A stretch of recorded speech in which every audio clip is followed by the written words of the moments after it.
Question number 16 conversion का है। Conversion of redeemable preference share into new share. New share means चाहे वो equity share भी हो सकता है या प्रेफरेंस शेयर भी हो सकता है। प्रॉब्लम में कोई भी हो सकता है। अब देखो यहाँ पर 3 केस दिया है, तीनों केस का एंट्री कैसे होगा, केस 1, केस 2, केस 3। केस 1 में क्या है, तो केस 1 में है इन 2015 a limited redeem 2 lakh rupees 6% preference share by converting them into equity share issuing at 25% premium. 25% premium पर इन शेयर को रिडेम्बल कर रहा है। 25% प्रीमियम पर इस शेयर को रिडेम्बल कर रहा है। मतलब यहाँ पर जो रिडेम्बल हो रहा है वो कितना, तो 2 लाख का शेयर को रिडेम करना है। कितने का शेयर इशू करना है, तो सर शेयर इशू करना है 25% प्रीमियम पर इक्विटी शेयर। इक्विटी शेयर का यहाँ पर रेट नहीं दिया है, लेकिन क्लियर है कि हर स्टेज में इक्विटी शेयर का जो रेट है वो 10 रुपीज करके बोला गया है। ये जम्सन करके चलना होगा कि इक्विटी शेयर का जो वैल्यू है वो 10 रुपीज करके ले रहे हैं हम, क्योंकि यहाँ पर रेट नहीं दिया हुआ है, इसीलिए हम क्या कर रहे हैं, 10 रुपीज लेके चल रहे हैं। बोलेगा सर क्यों ऐसा कर रहे हैं, 10 रुपया लेके चल रहे हैं। तो देखो सबसे लास्ट में 10 रुपीज दिया हुआ है, तो उसी को हम एज्यूम करके चल रहे हैं कि हर केस में इक्विटी शेयर का वैल्यू 10 रुपया ही करके होगा। उसी के बेस पे हम कैलकुलेट करके चल रहे हैं। तो 10 रुपया का इक्विटी शेयर, उस पे प्रीमियम है 25%। 25% प्रीमियम का मतलब 2.5 रुपया।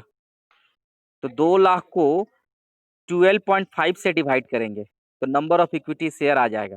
नंबर ऑफ इक्विटी शेयर आ जाएगा कि नंबर ऑफ इक्विटी शेयर कितना इशू कर रहे हैं। तो देखो कितना इसका इशू कर रहे हैं, उसका देखो नेक्स्ट में हम दिखा रहे हैं यहाँ पर कैलकुलेशन में, यहाँ पर कि कैलकुलेशन करके जो आया है वो देखो यहाँ पर तुम्हारा दिखाया गया है 1,60,000 का इक्विटी शेयर एंड 40,000 उसका प्रीमियम। अगर बोलोगे सर कि इसको अगर ऐसे करके 100 रुपया करके दिखाते तो क्या यही वैल्यू आता, 10 रुपया आप एज्यूम किए हैं, 100 रुपया करके दिखाते तो क्या यही वैल्यू आता, तो बिल्कुल सही है।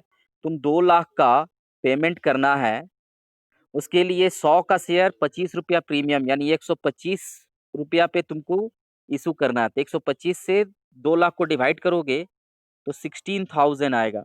मतलब 16,000 आएगा ना, हाँ 16,000, 1600 आएगा, नॉट 1000, 1600 आएगा। मतलब 1600 इक्विटी शेयर तुम क्या कर रहे हो, इशू कर रहे हो। 1600 इक्विटी शेयर इशू कर रहे हो। अब समझ गए, 1600 इक्विटी शेयर इशू कर रहे हो 100 रुपये वाली, तो 1,60,000 यहाँ दिखा है, उसका प्रीमियम दिखा है 40,000, टोटल हो गया 2 लाख।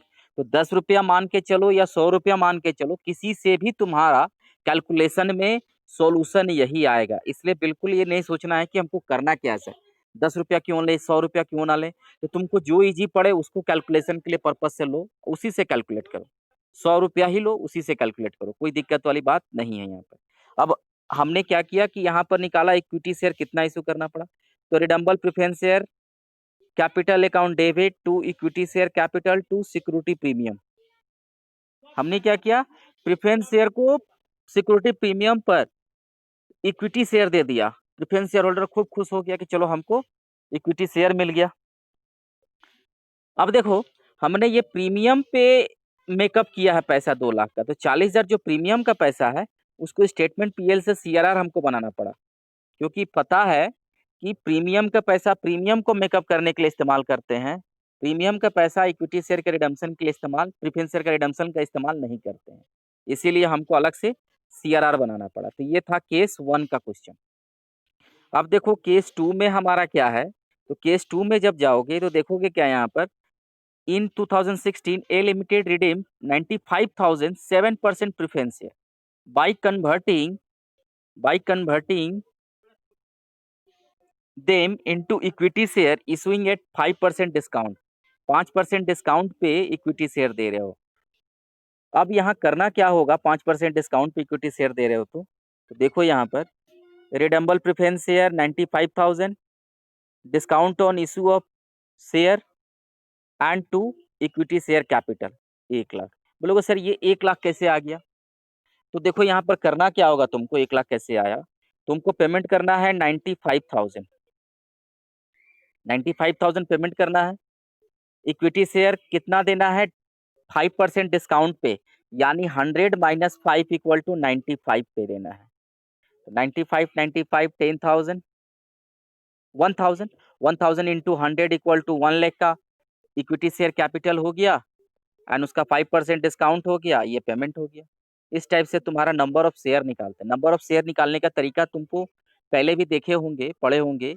जब हम लोग इक्विटी शेयर का चैप्टर पढ़ रहे थे, उसमें हम लोग देख रहे थे, अदर देन कैश में हम लोग देख रहे थे, जब वेंडर को शेयर इशू करते थे तो प्रीमियम पे करते थे, पार पे करते थे तो जो शेयर के वैल्यू था उससे डिवाइड करते थे, प्रीमियम पे करते थे तो ऐड करके, और डिस्काउंट पे करते थे तो माइनस करके। डिस्काउंट पे तो वहां नहीं देखे थे, लेकिन डिस्काउंट पे करते हैं तो माइनस करके, इसीलिए यहाँ पर माइनस करके हमने दिखाया। तो इसमें अलग से हमको CRR बनाने की आवश्यकता नहीं पड़ी। अब देखते हैं next question. In 2016 A Limited redeemed 10,000 preference share of 10 each at premium of rupees 1.25 per share by converting into equity share 10 each, issuing at 10% discount। 10% discount पे इक्विटी शेयर इशू कर रहे हैं 10 रुपये वाली, 10,000 का 10 रुपये वाली 1.25 रुपये प्रीमियम पर प्रिफरेंस शेयर का पेमेंट करने के लिए। अब देखो यहाँ पर redeemable preference share capital 10,000 into 10 = 1 lakh. Premium on redemption 10,000 into 1.25 रुपये = 12.5 रुपया। हमने यहाँ पर इक्विटी शेयर इशू किया है 1,25,000, 12,500 डिस्काउंट। कैसे सर? तो देख के तो तुमको ऐसे ही पता चल रहा है कि 5% प्रीमियम पर 5% डिस्काउंट पे कैसे जा रहा है। देखो ऐसे फिर भी कर सकते क्या, 1,12,500 पेमेंट करना है, कितने पे? तो हमको डिस्काउंट पे, डिस्काउंट कितना है? 10 रुपये का शेयर है, उस पर डिस्काउंट है 5%, नहीं 10%, यानी 9 रुपये। तो 9 से डिवाइड करोगे तो नंबर ऑफ इक्विटी शेयर आएगा, उसी के बेस पे यहाँ काम करोगे तो ये हमारा वैल्यू आएगा 1,25,000, यानी 125 12,500 equity share, number of equity share आएगा, उसी को 10 रुपया करके इशू किए, यहाँ डिस्काउंट हो गया, डिवाइड करोगे 12,500 रुपया आएगा, 1,250 रुपया आएगा, 1,250 इक्विटी शेयर आएगा। अब उसको वहां पर ये करोगे। उसके बाद स्टेटमेंट PL से हमने रिडम्पशन प्रीमियम और रिडम्पशन प्रेफरेंस शेयर को मेकअप किया, क्योंकि इक्विटी हमने यहाँ शेयर जो इशू किया था उससे ना करके हमको प्रीमियम में ट्रांसफर करना पड़ा, प्रीमियम के स्टेटमेंट PL में, उसके लिए वो एंट्री है।